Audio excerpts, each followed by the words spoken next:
Cara cek keaslian akta cerai dari Pengadilan Agama 19 September 2020. Jika Anda hendak mendaftarkan pernikahan di KUA dan status Anda adalah janda atau duda karena perceraian, maka penting sekali bagi Anda untuk mengetahui cara cek keaslian akta cerai yang diterbitkan oleh Pengadilan Agama. Demikian pula bagi rekan-rekan penghulu di KUA yang bertugas memeriksa keaslian dokumen pendaftaran nikah. Keraguan terhadap keaslian akta cerai menjadi penting jika Anda melakukan proses perceraian tidak secara resmi melalui Pengadilan Agama. Perceraian yang terjadi secara siri di luar pengadilan hanyalah menghasilkan ketidakpastian hukum. Sikap yang penting beres dan tidak mau repot biasanya yang menyebabkan orang memilih bercerai secara siri tanpa melalui proses pengadilan. Namun justru sikap itu pula yang berakibat fatal. Selembar kertas yang berisi pernyataan cerai tersebut tidak memiliki kekuatan hukum formal. Hal itu sama persis dengan akta cerai palsu. Saat hendak didaftarkan di KUA, kertas selembar pernyataan cerai atau talak atau akta cerai palsu tersebut tidak bisa digunakan. Demikian ini tak ubahnya uang palsu yang tidak laku saat digunakan bertransaksi jual beli. Berikut langkah-langkahnya. 1. Periksa dengan cermat kualitas kertas akta cerai. Apakah ada gambar Garuda saat kertas diterawang? Jika tidak ada, kemungkinan besar akta cerai itu palsu. Apakah kertasnya terlalu tipis? Apakah kertasnya sangat halus? Jika terlalu tipis dan atau terlalu halus, maka kemungkinan besar akta cerai itu palsu. 2. Periksa dengan cermat nomor akta cerai atau nomor putusan dari Pengadilan Agama. Nomor akta cerai dan nomor keputusan menunjukkan jumlah kasus yang terjadi dalam suatu daerah. Cermati kebiasaan jumlah kasus yang terjadi dalam sebuah daerah dengan cara melihat website resmi Pengadilan Agama yang menerbitkan akta cerai. Misalkan di Indramayu, jumlah kasus yang ditangani oleh Pengadilan Agama Indramayu rata-rata sekitar 4.000 kasus per tahun pada tahun 2012. Jika akta cerai itu dikeluarkan pada bulan Desember dengan nomor akta cerai adalah 547, bisa dipastikan bahwa akta cerai itu adalah palsu. Hal itu dikarenakan bulan-bulan akhir tahun. Nomor akta cerai di Pengadilan Agama Indramayu pasti sudah ribuan. Karena jumlah kasus yang memang mencapai 4.000 dalam setahun, atau misalkan sebaliknya. Misalnya, nomor akta cerai itu adalah 2.513 dan dikeluarkan pada bulan Februari, hal itu juga tidak mungkin terjadi. Karena pada bulan-bulan awal tahun, jumlah kasus yang ditangani belum mencapai ribuan. 3. Periksa stempel yang terdapat pada akta cerai. Cari akta cerai yang betul-betul asli. Kemudian bandingkan dengan stempel yang terdapat pada akta cerai yang sedang diperiksa. Lihat dan periksa dengan seteliti mungkin. Apakah ada perbedaannya? Jika terdapat perbedaan, maka kemungkinan besar akta cerai itu palsu. 4. Periksa nama susunan Dewan Hakim dan Panitera. Setiap hakim dan panitera tentu memiliki masa jabatan dan tempat kerja tertentu.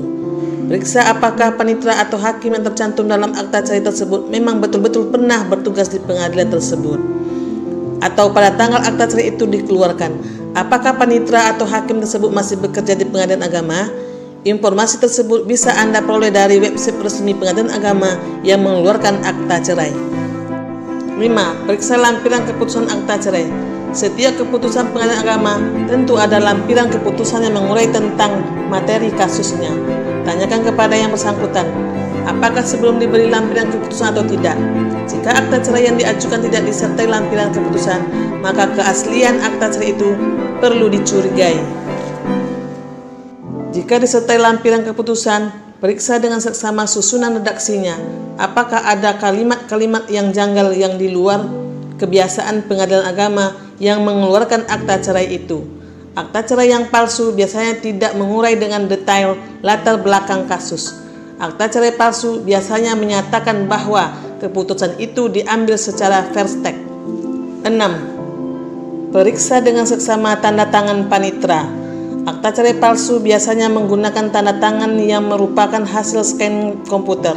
Sementara akta cerai asli biasanya langsung menggunakan tanda tangan asli, bukan hasil scan. Bandingkan tanda tangan yang ada di lembar akta cerai dengan lembar terakhir lampiran keputusan. Periksa dengan teliti apakah kedua tanda tangan itu persis sama atau tidak. Tanda tangan yang asli biasanya ada sedikit perbedaan. Misalnya pada lekukan garis. Karena kecil kemungkinan orang bisa menulis dua tanda tangan dengan persis sama. Namun jika persis sama, berarti tanda tangan itu adalah hasil scan. Dengan demikian, akta cerai tersebut perlu dicurigai keasliannya. 7. Perhatikan proses mendapatkan akta cerai. Apakah sebelum Anda pernah ikut sidang ke pengadilan agama? Jika tidak pernah, maka akta cerai tersebut perlu dicurigai keasliannya. Apakah Anda mengambil akta cerai dari pengadilan, baik langsung Anda sendiri atau orang lain dengan surat kuasa dari Anda? Jika tidak, hal ini perlu diberi perhatian khusus. Ada kemungkinan akta cerai tidak asli. Berapa lama proses sampai Anda memperoleh akta cerai? Jika hanya sebentar, misalnya 1 atau 2 minggu, maka akta cerai tersebut kemungkinan besar palsu. Berapa biaya yang Anda keluarkan untuk mendapatkan akta cerai tersebut? Jika biaya yang Anda keluarkan tidak normal, di luar kebiasaan yang terjadi, baik terlalu murah ataupun terlalu mahal, maka Anda perlu mencurigai sebagai akta cerai palsu. 8. Cek di website SIPP Pengadilan Agama. Seiring perkembangan zaman dan tuntutan transparansi, setiap pengadilan agama biasanya memiliki situs sistem informasi penelusuran perkara SIPP yang bersifat online. Anda tinggal ketik di Google SIPP PA dan tambahkan kota tempat berada pengadilan agama yang menerbitkan akta cerai tersebut. Jika sudah muncul laman SIPP pengadilan agama yang diinginkan, tinggal Anda ketik kata kuncinya. Memang tidak semua data ditampilkan, terutama nama penggugat dan tergugat, tetapi kita bisa melihat kecocokan tanggal, nama hakim dan panitera. 9. Cek di website Direktori Putusan Mahkamah Agung. Selain cek melalui website SIPP Pengadilan Agama, Anda juga bisa cek langsung ke website resmi Mahkamah Agung di putusan3mahkamaagung.go.id, karena website ini berisi data seluruh Indonesia dari semua jenis peradilan. Hasil yang ditampilkan bisa sangat banyak. Agar hasil tidak terlalu banyak, Anda mencari dasar nomor putusan saja. Jika tidak tahu nomor putusannya, Anda bisa menggunakan kata kunci nama yang bersangkutan. Setelah itu, nanti Anda persempit hasil pencarian dengan checklist klasifikasi pencarian dan checklist pula nama pengadilan agama yang mengeluarkan akta cerainya. Dalam situs Mahkamah Agung ini, nama penggugat dan tergugat ditampilkan tidak seperti di situs SIPP. 10. Hubungi langsung pihak pengadilan agama. Jika Anda sudah curiga, cara cek keaslian akta cerai yang paling jitu adalah dengan cara menghubungi lewat telepon pihak pengadilan agama yang mengeluarkan akta cerai tersebut. Bagaimanapun, secara formal yang berwenang untuk menyatakan asli atau tidaknya akta cerai, tentu pihak pengadilan agama yang mengeluarkannya. Minta tolong kepada mereka untuk memeriksa keaslian akta cerai yang dimaksud. Di zaman sekarang, tidaklah susah untuk mencari nomor telepon pengadilan agama. Hal itu bisa dicari melalui media internet. Jika memang pengadilan agama tersebut sudah memiliki website yang menyediakan database kasus secara online, maka tinggal dicocokkan saja datanya. Periksa apakah nomor dan nama mantan suami atau istri terdapat dalam database. Demikian petunjuk teknis tentang cek keaslian akta cerai.